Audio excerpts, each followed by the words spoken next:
బొమ్మలో మనము ఇటువంటి లోపం కూడా పెట్టలేము. అంటే మనం మళ్ళీ ఆ డ్రెస్ తీసుకొని ఏదైనా పెట్టినా కానీ ఆ యొక్క బొమ్మ చెడిపోతుంది. ఎందుకంటే ఆ యొక్క ఆర్టిస్ట్ ఆల్రెడీ ఆ యొక్క పెయింట్ని సంపూర్ణంగా పూర్తి చేసి మనకి ఇచ్చి ఉన్నాడు. అదేవిధంగా యేసుక్రీస్తు తండ్రి అప్పచెప్పిన పనిని సంపూర్ణంగా పూర్తి చేసి తన తండ్రితో చెప్తున్న మాటే సమాప్తం లేదని చెప్పేసి మనము చెప్పుకోవచ్చు. అయితే యోహాను సువార్త 19వ అధ్యాయము 30వ వచనంలో చూసుకున్నట్లయితే యేసు ఆ చిరక పుచ్చుకొని సమాప్తమైనదని చెప్పి తల వంచి ఆత్మను అప్పగించెను. ఒక చిన్న ప్రార్థన చేసుకుని మనం ఎదురుకు వెళ్దాం. ప్రేమగల రాజా, కృపగల రాజా, నీ ఘనమైన పాదములకు నా వందనాలు తండ్రి. ఇదిగో తండ్రి, నీ చిత్తము లేకుండా ఏదీ జరగదని సెలవిచ్చిన గొప్ప దేవుడు దేవా. ఇదిగో తండ్రి, ఈ రోజు నేను ఇక్కడ నిలబడి ఉన్నానంటే నీ చిత్తం ఉన్నదని నేను నమ్ముతున్నాను దేవా. ఇదిగో తండ్రి, నీ పలికిన 7 మాటలలో 6వ మాట నేను చెప్పుచుండగా ఈ యొక్క సంఘస్థులకు అర్థమయ్యే విధంగా నాకు తిరిగి జ్ఞానము కలగజేస్తారని కోరుకుంటూ ఈ యొక్క చిన్ని ప్రార్థన ఆలకిస్తారని ఆశిస్తూ కోరుకుంటున్నాను దేవా. ఆమేన్.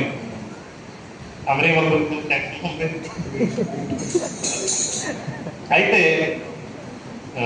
యోహాను సువార్త 19వ అధ్యాయము 30వ వచనం, యేసు ఆ చిరక పుచ్చుకొని సమాప్తమైనదని తల వంచి ఆత్మను అప్పగించాను.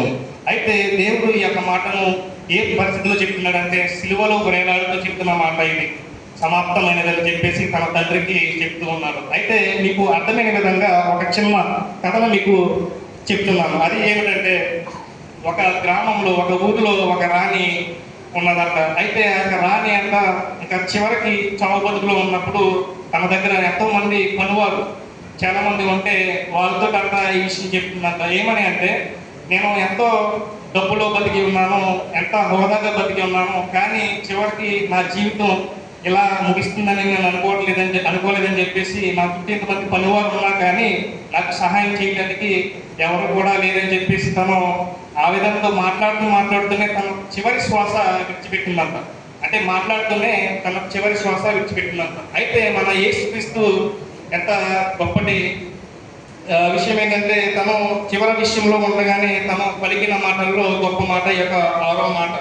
అయితే మనం ఇంకా చూసుకున్నట్లయితే మనం చాలా మంది చూస్తూ ఉంటాం. అంటే మన చుట్టుపక్కల కానీ ఎవరైనా చనిపోయే స్థితిలో ఉన్న వాళ్ళు చాలా మంది కూడా వాళ్ళు చివరి మాట పలకలేని స్థితిలో చనిపోయే వాళ్ళని చాలా మంది చూస్తూ ఉంటాం. అదేవిధంగా ఇక్కడ కానీ మన ప్రియరక్షకుని అంతం ఎలాంటిదంటే దానికి ఎంత భిన్నంగా ఉందంటే, ఇక్కడ చూసినట్లయితే ఆయనకి మరణము కొద్ది క్షణాల దూరంలోనే ఉంది. పక్క నుంచి బల్లెంతో పొడుస్తూ ఉన్నారు.